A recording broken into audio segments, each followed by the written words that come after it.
American software developers Ben and Sean are flying to Russia when suddenly the power goes in the plane due to an electrical short. Thankfully, it immediately comes back and they land safely in Moscow. They're here to try to find local investors for their app, which specializes in finding bars and events in the area. Sen's suit is old and worn out, so he has to use a marker to cover a hole. On their ride to the company, they check if anyone is using their app here and discover two American girls having fun. Eventually, they make it to a boardroom only to discover the investment meeting was already started by their associate Skylar, who has stolen their idea and is now selling a knockoff to the Russians. Skylar says they won't be needed and makes security take them away. Later, Ben and Sean go to a club to drink and forget. Sean finds a girl he likes, but it turns out she's with Skylar. They also find the girls they saw on the app, so they approach them, learning that their names are Anne and Natalie and being happy that they recognize them from their developer blog. The four of them are having lots of fun together when suddenly the lights go out and their phones stop working. Everyone in town rushes outside and looks at the sky to see a yellow aurora that glows for a few seconds before it splits into light balls that start falling all over the city, dividing into smaller pieces to cover more ground. One of the balls lands near the crowd with Sean's group, and everyone steps back in shock. The thing that fell isn't really visible, they can only see a slight shimmer from certain angles. A cop decides to carefully approach it and poke it with his baton, only for the light to suddenly disintegrate him until there's nothing left but ash. As the crowd panics and runs away, another cop tries to shoot the light, but the bullet disintegrates as well. Soon more lights appear in the area and kill as many people as they can reach. Sean's group runs back into the club and quickly closes the doors, but at that moment the light destroys all the windows. This being sees the world in gray and only humans are a glowing orange. It continues to attack people by shooting lines of energy, dragging them into its center to disintegrate them. A person improvises a Molotov bomb with bar supplies to throw at the creature, and the fire manages to keep it back for now. Skylar comes running into the club too and closes the door without saving his date, who immediately gets disintegrated. Then Sean's group manages to exit the club through a hole in the wall and finds a supply room where they hide with the bartender, who has been wounded. Meanwhile, people outside keep getting killed one by one without mercy. Suddenly someone desperately knocks on their door and ignoring the others' concerns, Natalie opens it to find Skylar, who ends up hiding with them. The supply room is safe enough that hours begin to pass without much happening, and the group stays alive, thanks to the food there. Sadly, the bartender eventually dies from his wound, so the group wraps his body in plastic and duct tape to avoid seeing him rot and hopefully cover the smell. The tension starts to get worse every day too, and arguments break every other hour. After 5 days of hiding, the group is running low on food. Since it's been 27 hours without noise, they agree to come out and search for the US Embassy. They find the bar completely empty and destroyed, so they gather any supplies they can find and a map of Moscow on their way out, but unfortunately the map doesn't have any important locations marked on it. Then they find the streets empty and wrecked with cars abandoned on every corner. The group walks down the streets without knowing where they're going when suddenly they hear a noise. A Russian lady is sealing up the window of her apartment and they try to ask for help, but she doesn't understand English and only warns them in Russian about the ghosts out there. Eventually the group finds the bridge that should lead them to the embassy, but it's been destroyed by a warship that crashed into it. As they wander through the city thinking of other ways to cross the river, they reach Red Square and notice an abandoned police car. Skylar and the girls hide nearby while Ben and Sean carefully sneak around to reach the car, breaking the trunk open to find a better map and a flare gun. At that moment a dog starts barking at something invisible only to suddenly be disintegrated. Panicking, Ben and Sean tell the others to run inside the mall before rushing to hide underneath the police car. The creature soon comes closer and its presence activates the car's siren and lights, but while it can see inside the car, it can't see the guys under it and soon leaves. Afterward the duo runs into the mall to reunite with the others. As they look around, they're shocked to find an airliner that crashed right into the building. Skylar thinks they should stay here until help comes, but Sean and Ben feel they need to move on to survive. Discussing what happened, they conclude that the creatures must use some sort of electrical field for protection which activates electrical devices. They look for light bulbs and make them into necklaces to use as warning devices that will light up if the monster comes closer. Then the group goes looking for more comfortable clothes to run in. Sean can't help watching Natalie stripping, only to be interrupted by the bulbs lighting up. He immediately freezes in the display window and to his surprise, the creature passes him by without noticing him. Meanwhile Natalie runs to hide among the clothes racks as the monster enters the shop. It is about to catch her when suddenly Sean drags her away and tells her to freeze. Once again, the entity passes very close to them without noticing them, although its electricity causes Natalie's hair to frizz. Sean realizes that glass blocks the creature's sensors because it acts as an electrical insulator. Next the group leaves the mall and goes looking for the US Embassy, but unfortunately they find it destroyed as well. There are dozens of shells from a gunfight at the entrance, and Skylar finds a semi-automatic rifle that he takes for himself. He likes it a little too much and starts shooting like crazy at nothing in particular, getting judged by the Americans of all people. Skylar stays at the entrance to guard and the others go upstairs to look for survivors, but the building is empty.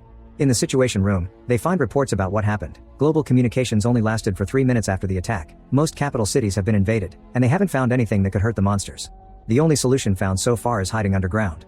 On a map on the table, the group finds a map with numbers and is upset to realize their estimates of survivors. There's also a radio inside a birdcage and Sean carefully turns it on, but the message it plays is in Russian and they can't understand it. Scared that the creatures may hear them, and makes Sean turn it off. Then the group looks outside and by using a rifle scope they discover various balls of yellow light and smoke streaming into the sky as they dig around the city. The digging causes the buildings around those spots to collapse, triggering a whole new level of destruction. Suddenly they hear gunshots and see Skylar running down the street, so Sean and Ben decide to run after him to rescue him. On their way out, they grab the map and the radio from the cage. Sean and Ben reach the street at the same time. Anne and Natalie see a monster coming, so they run out too to warn the guys. When the duo finally reaches Skylar, the car alarms are set off announcing the monster is close. Skylar tells the guys to run and distracts the creature by shooting at it, making it put its attention on him and not to the others. In just a few seconds, Skylar is disintegrated, but his plan allows the boys to escape. As the group reunites, Sean notices a room with power in an apartment building in the distance, and they suspect that this is what made Skylar leave. Sneaking around carefully in the darkness, the group crosses the city while avoiding the attention of the creatures and eventually makes it to the apartment building right before sunrise. As they walk through the corridors, they're suddenly blocked by Vika pointing her gun at them and speaking in Russian. The group explains in English that they saw the light, and thankfully Vika speaks English as well. She takes them to the apartment with the light, explaining she came over for the same reason. To their surprise, the apartment is completely covered with a metal cage, and even the cat has a little metal structure on its body. The owner, Sergei, is happy to see more survivors and explains he has a diesel generator. Vika adds that he transformed the apartment into a Faraday cage, an enclosure used to block electromagnetic fields. It's used every day in various science fields and it's capable of keeping the creatures out. The group turns on the radio from the cage and Vika does the translation. The message says a nuclear submarine is in the Moscow River and will pick up any survivors that reach it before morning. They also report that tons of submarines are doing the same thing around the world, and Sergei explains that the submarines are perfect Faraday cages. The group agrees to leave together to find the submarine, but first they'll need supplies. Vika leaves with Natalie and Anne to scavenge the other apartments, and on their way out, and doesn't close the latch well. Meanwhile, Sergei shows Sean and Ben a microwave gun he built, believing it could be used to disrupt the waveform and electrical shield of the monsters.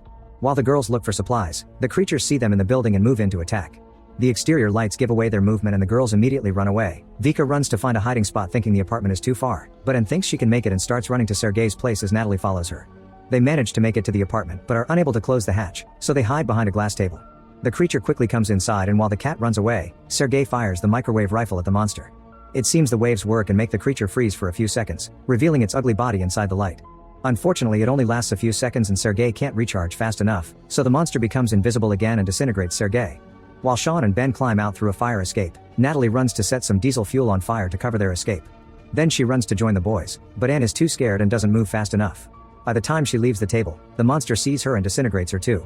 Natalie is devastated, but Sean urges her to move. The trio climbs down the emergency stairs and reunites with Vika outside the building, then they run away as they see the flames grow inside the apartment. Minutes later, they find their way blocked by a group of Russian policemen dressed in metal, carrying weapons and shields they've made themselves. They tell the group to hide, and when the street lights start glowing, they open fire on the monster. By combining gunfire, a flamethrower, and a rocket-propelled grenade, they manage to hurt the monster and scare it away. The cops explain that they can hurt the aliens but not kill them, and that the monsters are weakest when they're using their lightning. Sean notices a piece of a hard black substance on the ground which was knocked off the creature's shield, and decides to keep it. Afterward, the cops take the group to their hideout and both sides share the information they have. The officers aren't sure the radio message can be trusted. The leader also points out that the river is too far and the area is infested. The group wants to leave anyway, and at first the cops refuse to go with them, explaining they want to protect their home. Natalie offers a speech about wanting to go to her own home, and the cops accept to at least escort them to the river. Both groups leave together and take the subway tunnels for extra security.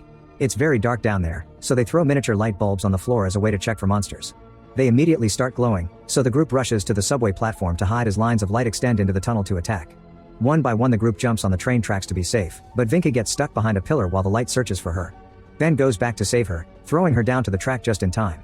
However, he isn't fast enough and soon the light grabs him, dragging him on the floor before killing him. Sean is in shock, so Natalie makes him move and the group manages to leave the tunnel with no more losses. Soon they make it to the river and find a boat that they steal to sail until they find the submarine. While waiting, they grieve for their lost friends, and just in case, Sean says goodbye to Natalie now because he never got to say it to Ben. Eventually the boat is pushed aground by some debris, so they must figure out how to get it unstuck. Suddenly they see various giant beams of light lifting metals and resources into the sky, and the cops conclude these must be aliens looking for Earth's minerals because they conduct electricity. At that moment they finally see the submarine approaching, but at the same time a building next to the riverbank collapses. The debris falls on the boat and tips it over, making everyone fall into the water. Sean, Vika, and the cops manage to swim to the submarine, and one officer has a serious wound on his leg. The captain welcomes them and announces they must leave immediately, but Sean notices Natalie is missing. As a flare launches in the distance, Sean is sure it came from Natalie and gives a speech that convinces the captain to wait for them to find her. Before they leave, the technicians on the submarine look over the microwave gun and build another one with better batteries. Then Sean leaves with the cops and as many weapons as possible, leaving Vika in the safety of the submarine. As the group moves through the streets, they throw phones on the floor as warning devices. Eventually they reach a trolleybus depot only for a phone to ring to announce an incoming alien. The cops run to take cover, but Sean trips and struggles with his weapon. Thankfully he activates it just in time. Once again, the waves freeze the alien and reveal its ugly face, which gives the cops the chance to shoot at it directly. The creature explodes and dies for good, confirming the electricity is a shield and they need to use the waves first to disrupt it. The group celebrates and is heard by Natalie, who calls out Sean's name and activates the windshield wipers of the bus she's hiding in to indicate her location. They can hear more phones ringing, so the team makes a plan. While Sean goes to Natalie, the cops stay back and spill water from a tank truck to amplify the effect of the microwave guns. Soon the aliens arrive, but they won't come close enough to the water. At that moment Vika appears behind the aliens and begins throwing Molotov cocktails at them to force them to move onto the water. The cops shoot the microwave gun and reveal 3 aliens with exposed bodies, then they shoot all the weapons to make them explode one by one. Meanwhile Sean finds Natalie inside the bus and they hug. Suddenly an alien's electrical surge makes the bus doors shut before forcing it to move. Some sparks reveal the alien is inside and Sean tries to shoot it, but the bus movement causes him to miss. The alien manages to grab Natalie's leg and starts dragging her, but now it's vulnerable and Sean hits it with the waves. Then Natalie takes over the wheel and steers the bus to keep it from crashing while Sean continues to shoot at the alien, which freezes the creature but doesn't kill him. Sean has no real weapons but remembers the piece of black substance, so he throws it at the enemy and makes